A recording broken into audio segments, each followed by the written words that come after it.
আজকে রূপচর্চা নিয়ে গল্প করব। কে কেমন রূপচর্চা করে জানি না। আমি আজকে শুধু কাজল দিছি, লিপস্টিক দিছি, আর স্কিনে কিছু দেইনি, কেননা আমি ঘরোয়া উপায়গুলো ফলো করি। আসসালামু আলাইকুম। আসুন আজকে গল্প করব ত্বক টান টান রাখার ঘরোয়া বা সহজ কিছু উপায়। ত্বক টান টান রাখতে চাইলে ত্বকের ঘরোয়া যত্ন নিতে হয় অনেক বেশি। আন্ডারস্ট্যান্ড? বুঝতে পারছেন? পাশাপাশি পর্যাপ্ত ঘুম, পানি পান ও স্বাস্থ্যকর জীবনযাপন খুবই প্রয়োজন, যেটা আমি করি। কারণ আমি গরিব মানুষ, আমার অত টাকা পয়সা নাই। এজন্য আমি ঘরোয়া ডাল, আলু, পেঁয়াজ, রসুন দিয়ে রূপচর্চা করি এবং কিছু রুলস মেনে চলি, যেটা ডাক্তাররাও বলে।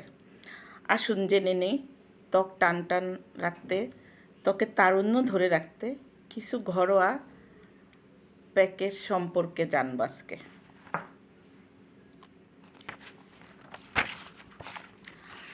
রাতে ঘুমানোর আগে ত্বকে নারকেল তেল ব্যবহার করুন বা ম্যাসেজ করুন। আমি দেখাই দিছি, প্রয়োজনে আবার দেখাই দেব। সকালে উঠে সেটা ধুয়ে ফেলুন।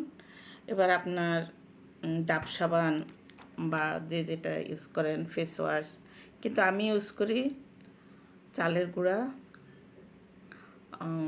বেসন আর হলুদ। এটা দিয়ে আমি মুখটা ক্লিন করি। আরেকটা জিনিস, সস্তা জিনিস, ডিম খান না, ডিম পোস্ট করেন না, সে ডিমটা ভাঙেন না। ভাঙার পরে যে অংশটুকু থাকে, ডিমের খোসার মধ্যে সাদা একটু অংশ থাকে, এক্সট্রা করে নাই নিলেন সাদা অংশ, সেই অংশটুকুর মধ্যে একটু মধু মিশিয়ে ত্বকে ম্যাসেজ করে 15 থেকে 20 মিনিট রাখবেন। তারপর হালকা সময় মতো গরম পানি দিয়ে মুখটা ধুয়ে ফেলবেন, যেটা আমি করি। তারপরও আমি দেখাবো ভিডিওতে। ভালো থাকবেন। বাই। আল্লাহ হাফেজ। আসসালামু আলাইকুম। আবার দেখা হবে।